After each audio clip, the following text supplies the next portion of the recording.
d'Android Studio. Laissez-moi me créer un dossier ici sur le bureau. Donc, je vais l'appeler démo, évidemment, démo Kotlin. Donc, démo.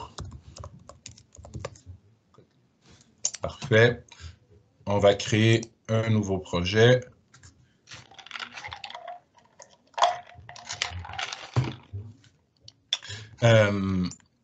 Je vais prendre une activité vide.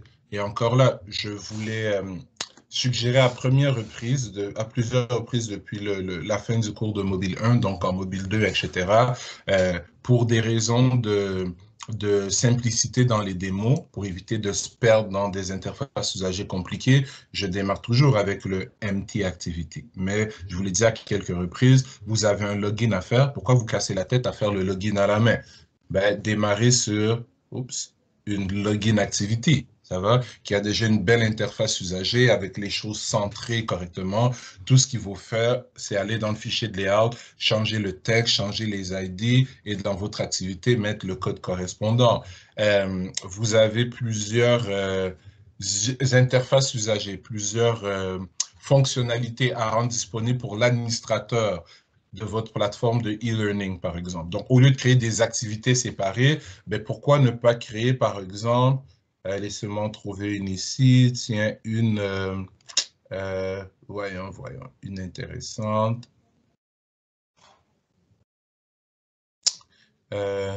Tiens, ici, Navigation Dryer Activity, ça va? Donc, ou dans le menu ici qui glisse de la gauche vers la droite, ben, je pourrais avoir différents liens ou différentes icônes qui, une fois cliquées, chargeraient dans la partie principale de mon application le contenu relatif à cette fonctionnalité. Donc, on pourrait aussi avoir ici une table Activity. Donc, tout le monde sait ce que c'est que un tab des onglets. Regardez, j'ai des onglets ici en haut. Je viens de passer, mon écran central reste toujours le même, mais en changeant d'onglet, je change de contenu. Donc, on a déjà ce template dans Android Studio, où on pourrait avoir ici, par exemple, la liste des cours de mon niveau d'éducation. Le deuxième tab, ce serait, je ne sais pas, moi, la liste des cours auxquels je suis inscrit. Le troisième tab, ça pourrait être ma fenêtre de chat avec les autres élèves qui font partie des mêmes cours que moi. Donc, amusez-vous un peu avec la plateforme parce qu'on est déjà à l'aise avec le langage et on sait déjà ce qui est possible d'être fait avec Android.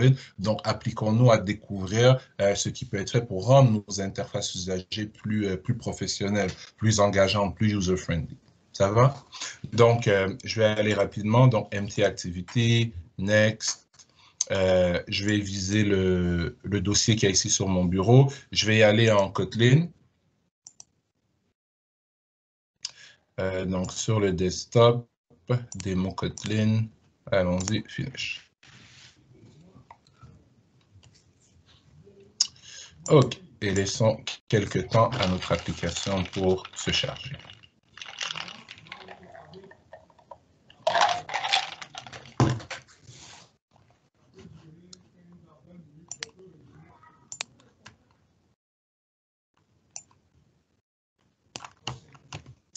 Parfait. Donc, je vais attendre quelques secondes que ça finisse de compiler. Donc, je répète encore que tout ce qui a été démontré en Java, techniquement, vous êtes en mesure de le faire aujourd'hui en Kotlin puisque personnaliser un list view, utiliser des share preferences, gérer le cycle de vie d'une application avec onCreate, onStop, onDestroy, interagir avec une base de données SQLite, personnaliser un alert dialog. On connaît déjà le nom des classes, on connaît déjà le nom des propriétés, des fonctions et les valeurs à leur passer en paramètres. Et on sait que ces mêmes objets existent en Kotlin. Et on sait comment déclarer des variables, faire de l'héritage, créer des classes en Kotlin. Donc, on a déjà toutes les syntaxes qu'il nous faut pour reproduire toutes les applications qu'on sait déjà faire. Donc, c'est correct. Donc, je vais juste lancer mon application pour être sûr que mon simulateur 1 est fonctionnel et qu'il prendra moins de temps à charger quand j'en aurai besoin concrètement tout à l'heure. Parfait.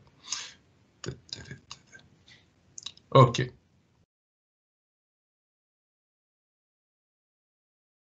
Allons-y. OK. Donc, allons-y avec le premier concept que je vais aborder aujourd'hui. Donc, le concept de statique. Ça va? Donc, je vous ai dit tout à l'heure, on le sait, le mot statique en côté, il n'existe pas. D'ailleurs, si je m'amuse à venir ici et essayer de faire un public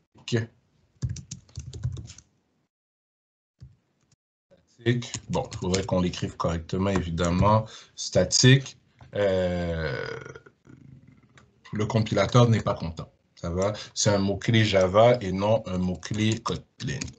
Donc, comment est-ce que je peux créer une classe Kotlin qui mimique le comportement d'une classe Java en termes d'un attribut statique? Vous savez quoi? Créons d'abord une classe Java avec un attribut, une fonction statique, et ensuite essayons de créer l'équivalent en Kotlin et vérifions que ça se comporte de la même façon. Ça va? Donc, je vais venir rapidement ici dans mon arborescence de projet. Et je suis dans un projet Kotlin, on le voit, l'extension c'est .kt, on voit ici la déclaration d'une fonction Kotlin. Donc, je vais venir juste ici, je vais faire new, class, je vais dire my Java class, comme ça va être facile de la différencier d'une classe Kotlin. Et on ne va pas faire quelque chose de très compliqué là-dedans. On va juste créer une méthode statique. Ça va? Donc, public, statique. Disons que cette méthode va nous retourner un integer. Et elle s'appelle add, tout simplement. Et cette méthode va faire quoi? Va additionner deux nombres entiers qu'on va lui passer en paramètre. Donc, je fais un exemple trivial, un exemple assez simple, juste pour vous faire comprendre le concept. Donc, on va recevoir val1, excusez-moi, j'allais coder en Kotlin. Donc, on va recevoir int val1, virgule, int val2. Ça va? Et elle nous retourne un integer. Elle nous le retourne comment? Comme ceci, return val1 plus val2. Tout simple. Donc, voilà ma classe Java avec sa méthode publique statique. Et donc, si je vais dans mon activité principale, puisqu'on est dans le même package, je vais avoir accès à cette méthode de quelle manière? Je n'ai pas besoin de créer d'objet de type myJavaClass. Je vais tout simplement écrire myJavaClass, point, et puisque la méthode add est publique statique, on y a accès. On pourrait lui passer en paramètre les informations qui nous intéressent et elle nous retournerait un integer. Donc, rien de trop surprenant là-dedans. C'est le comportement standard d'une classe Java qui contient une fonction statique. Ça va? Mais maintenant, si je veux une classe Kotlin qui me donne le même comportement, on a un petit problème parce que le mot statique, on ne peut pas l'utiliser. On va présenter un nouveau concept, le concept du companion object, l'objet compagnon. On a déjà vu ensemble, je crois bien, le concept de inner class, quand on parlait des async tasks. Donc, une async task, c'était une inner class, donc une classe qui était déclarée à 100% à l'intérieur de notre activité principale. L'objet compagnon suit un peu le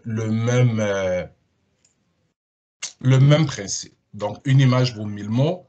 Je vais y aller et puis je crois que ça va vous éclairer. Donc, dans le même package toujours, quoique je pourrais le faire dans un autre package, je vais venir ici, je vais créer une nouvelle classe, mais cette fois-ci, je vais choisir Kotlin File ou Kotlin Class. Ça va? Donc, je vais cliquer là-dessus et on va s'assurer que c'est une classe et je vais l'appeler évidemment My Kotlin Class, juste pour différencier les choses. Donc, cette classe-ci, donc, on sait déjà qu'une classe Kotlin, j'aurais pu déclarer ici son constructeur primaire, ça va. J'aurais pu déclarer des constructeurs secondaires, j'aurais pu déclarer un bloc d'initialisation, j'aurais pu déclarer des getters, des setters, des fonctions. On a vu comment tout faire ça dans notre ABC. Donc, c'est pas sur ça que je veux me concentrer aujourd'hui, c'est sur la déclaration d'un objet compagnon. Oui, Mohamed.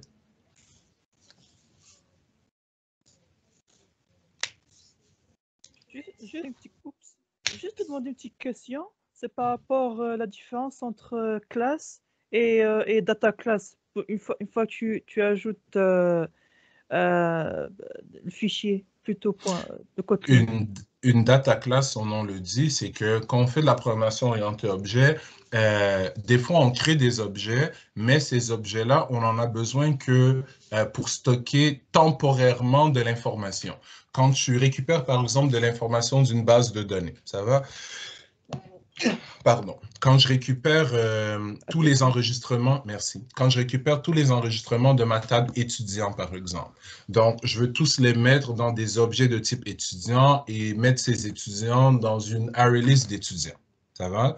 Mais est-ce que ma classe étudiant, elle a besoin d'avoir des fonctionnalités supplémentaires, à part des getters et des setters pour récupérer ou modifier les attributs des étudiants? Je n'ai pas besoin d'autre chose dans ma classe. Donc, pourquoi se taper le travail de créer une classe standard avec constructeur, avec des fonctions, avec des getters, avec des setters, quand tout ce que je veux, c'est juste une boîte qui va stocker le nom, le prénom, l'ID de mon étudiant. Donc, dans ces circonstances-là, c'est une data class qu'on va préférer faire plutôt qu'une classe en bonne et due forme. Ça répond à ta question? Parfait. Donc, allons-y. Donc, je vais ignorer ici mon constructeur primaire, les constructeurs secondaires, les blocs d'initialisation, parce qu'on sait comment faire ça. Moi, ce qui va m'intéresser, c'est ceci. Oups, il faudrait que je le fasse au bon endroit. Donc, regardez, j'ai tapé COM et tout de suite, le compilateur réalise que je suis en train d'essayer de créer un companion object. Donc, un objet compagnon, donc un objet qui va assister, si on veut le voir comme ça, la classe, une classe que je suis en train de créer. Donc, si je double-clique là-dessus, ça va me permettre d'ouvrir des accolades. Donc, mon objet compagnon est un objet à part entière qui existe à l'intérieur de ma classe, en fait, qui existe même si mon objet compagnon ici présent est contenu à l'intérieur de la classe MyKotlin-Class, mais il existe même s'il n'y a aucun objet de ce type de créé en mémoire. Ça commence à ressembler au concept de statique. Donc, regardez ce que je vais faire. À l'intérieur de cet objet compagnon, je vais faire la chose suivante. Je vais faire, elle s'appelait comment notre méthode add. Donc, je vais faire fun, add. Je vais nous dire que add reçoit val1 et on est en Kotlin, donc de type int, virgule, val2 de type int, et que fun nous retourne un double. Donc, on est en Kotlin encore une fois, double de la manière suivante. Ouvrons les accolades et on va donc return val1 plus val2.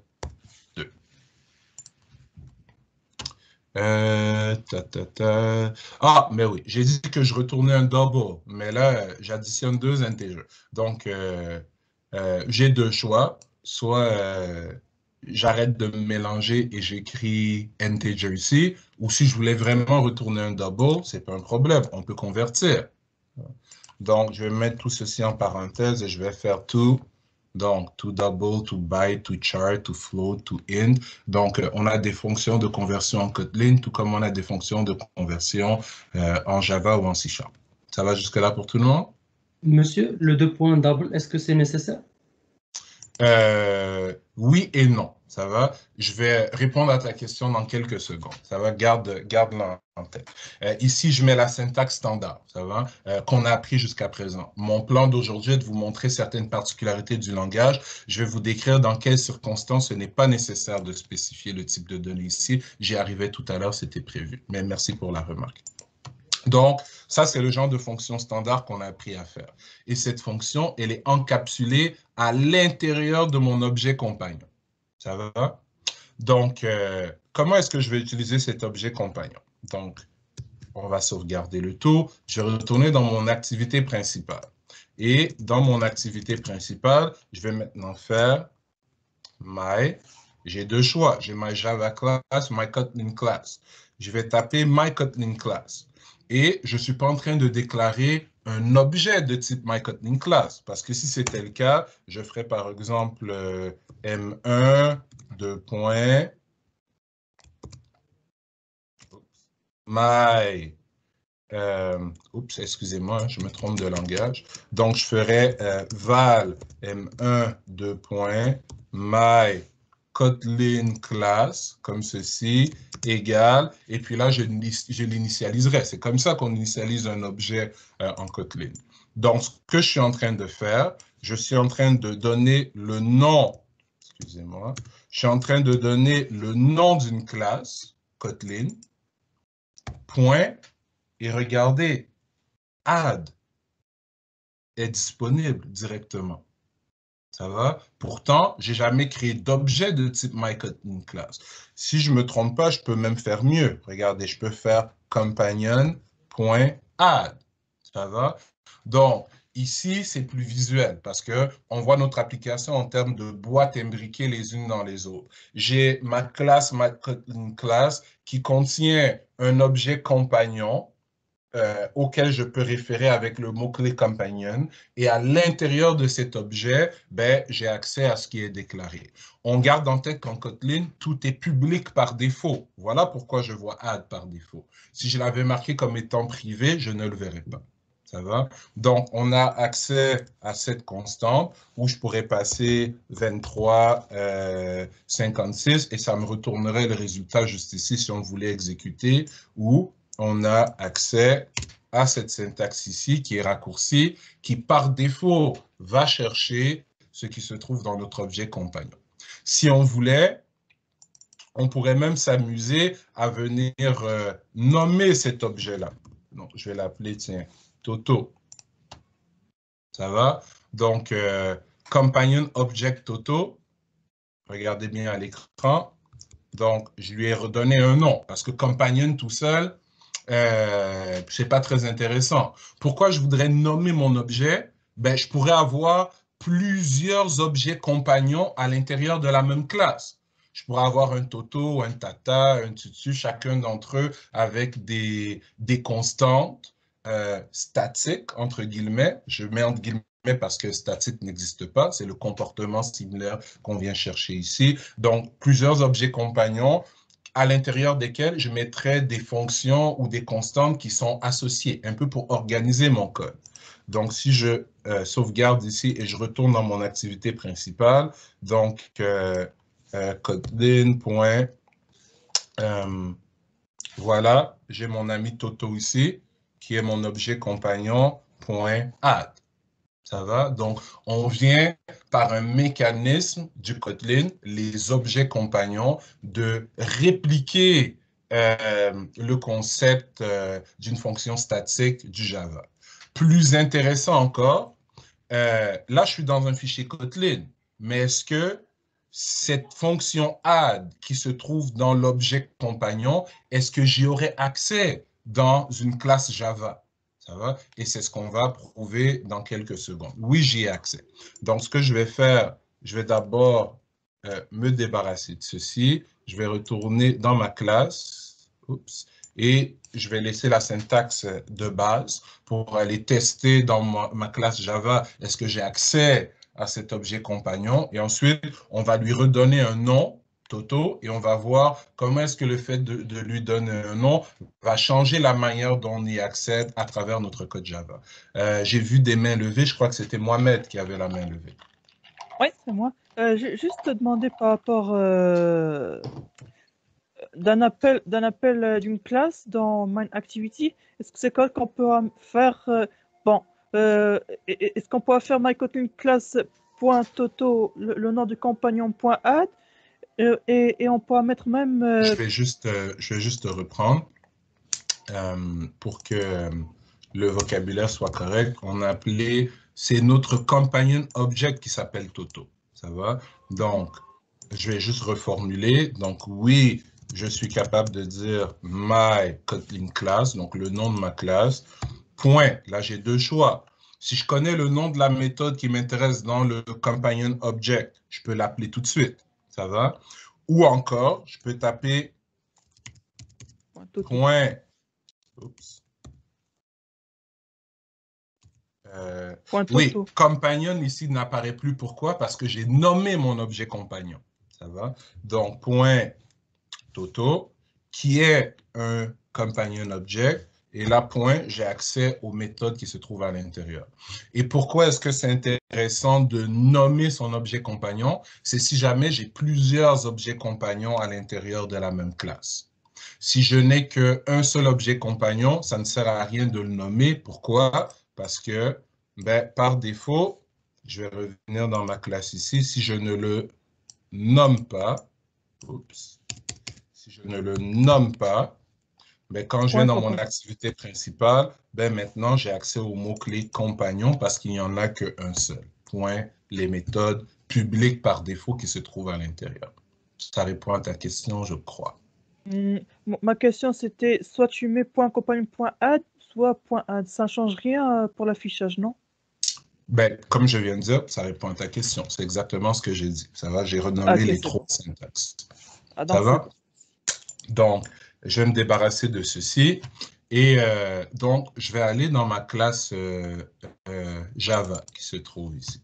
Et on sait que dans une classe Java, on peut exploiter les méthodes statiques d'une autre classe Java. La preuve.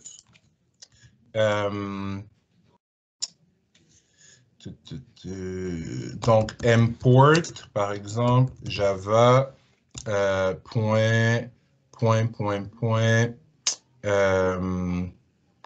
qu'est-ce qu'il y a d'intéressant ici? Java.mat.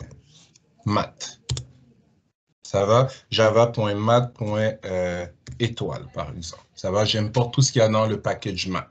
Ce qui va me permettre de faire la chose suivante. Donc, mat. Regardez, tout ça, ce sont des constantes.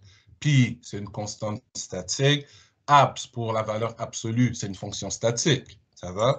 Donc, je suis en train d'appeler moins 156. Ça va? Qui va me retourner 156 en faisant sauter le signe négatif. Donc, je vois qu'à l'intérieur d'une classe Java, que ce soit dans une méthode statique ou dans une méthode non statique, je suis capable d'appeler les méthodes et d'utiliser les attributs statiques d'une autre classe, la classe math ici. Donc, regardez ce que je vais faire. Je vais me créer un constructeur juste pour les besoins de la cause. Mais ça pourrait être une fonction quelconque. Vous savez quoi? Créons une fonction. Donc, fun, et elle va être publique par défaut. Je vais l'appeler my Java class add. Et ma Java class add va recevoir quoi en paramètre? My Java class add from. Le nom est long, ça va? Je conçois que le nom est long, mais il est là pour prouver quelque chose. My Java class add from, vous allez comprendre l'idée, my Kotlin class. Et ça va recevoir quoi? Ça va recevoir, on est en Java, donc int v1, virgule, int v2, et ça va, oui, j'ai dit que je suis en Java. Hein. Donc, ça va retourner un double, et c'est click double. Donc, public double, ça s'appelle my Java class add from my Kotlin class. Ça reçoit 2 integers, ça retourne un double. Et regardez ce que je vais faire ici. Donc, je vais faire, et remarquez, on est tous dans le même package. C'est pour ça que je n'ai pas besoin de faire d'import. Je vais faire my Kotlin class, juste ici, point, et regardez, j'ai accès à mon fameux companion object. Ici, vous voyez que la méthode add, je n'y ai plus accès par défaut. Pourquoi? J'y avais accès par défaut quand j'étais dans un fichier Kotlin. Ici, je suis dans un fichier Java. Donc, le compilateur a scanné mon fichier Kotlin et qu'est-ce qu'il a fait? Ben, il a pris tout ce qui était dans mon companion object comme attribut et comme fonction et il les a convertis en des attributs et des fonctions statiques dans une classe Java. Et c'est comme ça que j'y accède ici dans mon code. Donc, companion.add, où je vais lui passer le V1 et le V2 que je reçois en paramètre. Et c'est ça que je vais retourner. Ça va? Donc, le companion object qu'on crée dans une classe Kotlin nous permet d'émuler le comportement d'attributs et de fonctions statiques tels qu'on le connaît en Java. Et ce companion object est accessible tant dans une classe Java que dans une classe Kotlin. Est-ce que c'est clair pour tout le monde? Ça va pour tout le monde? Oui. Ouais. Donc, c'est le premier principe que je voulais attaquer avec vous aujourd'hui. Maintenant, pendant qu'on est dans la création de fonctions, là, j'en ai créé quelques-unes. Bon, c'est la même fonction d'addition. On l'a juste retravaillé de différentes manières. J'aimerais revenir un peu sur la déclaration des fonctions en Kotlin. Donc, on a vu qu'une fonction en Kotlin, ben, c'était simple. On faisait fun. Pas besoin de précéder de public parce que c'est public par défaut en Kotlin. Ensuite, on donnait un nom de variable, un nom de fonction. Donc, je vais l'appeler FNUC1, fonction 1. On ouvrait les parenthèses, on donnait la liste de paramètres. Ça va. Donc, la liste de paramètres, donc, disons, V1 de type, tiens, faisons ça simple, int, virgule, V2 de type int. Si on avait un type de retour, on le spécifiait juste ici. Si on n'avait pas de type de retour, on ne marquait rien. Donc, allons-y avec ceci. Donc, j'ai une fonction qui reçoit 2 integers et qui me retourne 2 integers. Donc, ce qu'on a appris à faire, c'est return V1 plus V2. OK. On a aussi appris qu'on peut donner des valeurs par défaut, comme dans la majorité des langages de programmation qui se respectent. Donc, je vais mettre 20 ici et je vais mettre, par exemple, 10 ici. Ce qui fait que si j'appelle cette fonction, je vais déclarer, tiens, val res pour résultat égale FNUC1. Donc, je peux appeler ma fonction comme ceci sans problème. Ça va faire quoi? Ça va me retourner 30 parce que ce sont les valeurs par défaut qui vont être récupérées. Ça va, la valeur 20 et la valeur 10. Si je viens mettre ici 14, ben, ça va faire 14 plus 10 parce que le 14 qui est là va venir écraser le 20. Si je viens faire 26, ben, ça va être 14 plus 26 qui va m'être retourné. Ça va? Donc, les valeurs par défaut sont remplacées dans l'ordre dans lequel elles sont rentrées. Donc, je ne peux pas, par exemple, essayer de venir faire quelque chose comme ceci, en disant que, ah, je veux prendre la valeur par défaut du 20, mais écraser le 26. Ça ne marche pas. Ça va? Donc, ça, c'est des choses qu'on a déjà vues. Maintenant, je vais varier un peu la donne. Je vais modifier la donne. Regardez bien ce qui va se passer.